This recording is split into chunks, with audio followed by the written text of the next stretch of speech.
কিছু কিছু মেয়ে নিজের বয়ফ্রেন্ডের সঙ্গে দেখা করতে গিয়ে তাকে বলছে যে আমার বাবা মা তোমার ব্যাপারে জেনে গেছে এবং তোমার সঙ্গে এই জীবনে বিয়ে দেবে না। তারা তারা আমার জন্য ভালো চাকরি করা ছেলে খুঁজে নিয়েছে এবং আমি বাবা মায়ের মতে বিয়ে করতে বাধ্য, কিন্তু আমি তোমাকেও খুব ভালোবাসি, তোমাকে ছাড়া বাঁচতে পারবো না। তাই যত শীঘ্র সম্ভব আমি শ্বশুরবাড়ি থেকে কোনো না কোনোভাবে পালিয়ে আসবো, তাতে আমার হাজব্যান্ডকে মেরে দিতে হোক, ছেড়ে দিতে হোক, বা শ্বশুরবাড়ির লোকের ওপর কোনো প্রতারণামূলক কেস দিতে হোক, তাই করব, কিন্তু আমি তোমার কাছে চটজলদি ফেরত আসবো। এদিকে মেয়ের বাবা মারা মেয়েকে যে মানুষ করেছে তারা জানেই না কে তার বন্ধু কে তার বয়ফ্রেন্ড। যখন হঠাৎ করে জানতে পারছে তখন তাদের আত্মসম্মানে আঘাত লাগছে, সমাজের চিন্তা হচ্ছে, পরিবারের চিন্তা হচ্ছে, তাদের মনে হচ্ছে যে এই ছেলে তার মেয়ের যোগ্য নয়।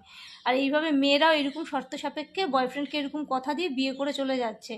তাই ছেলেদেরকে বলবো যারা অ্যারেঞ্জ ম্যারেজ করছো তারা মেয়েদের হবিস কী, কী খায়, কী পরে, এগুলো জানার কোনো দরকার নেই। মেয়েদের সঙ্গে দেখা করে আগে জিজ্ঞেস করো, বলো যে তোমার লাইফে কেউ আছে কি না সেটা আমাকে বলো, কাউকে পছন্দ করো কি না, যদি করো আমাকে একদম বলো, আমি আমার তরফ থেকে মানা করে দেবো। এইভাবে কি বলো তো ছেলেরা তোমাদের জীবনটা বাঁচবে। আর প্রত্যেকটা মেয়েদেরকে বলছি আমার রিকোয়েস্ট, যে এইরকম হয়েও না, এত নীচ মানসিকতা রেখো না। তুমি প্রেম করেছো ঠিক আছে, কিন্তু আর একটা ছেলেকেও তো বাবা মায়েরা অনেক কষ্ট করে মানুষ করেছে, কমসে কম তাদের জীবনটা বাঁচিয়ে দাও। এরকম করো না, এত নিচে নেমো না।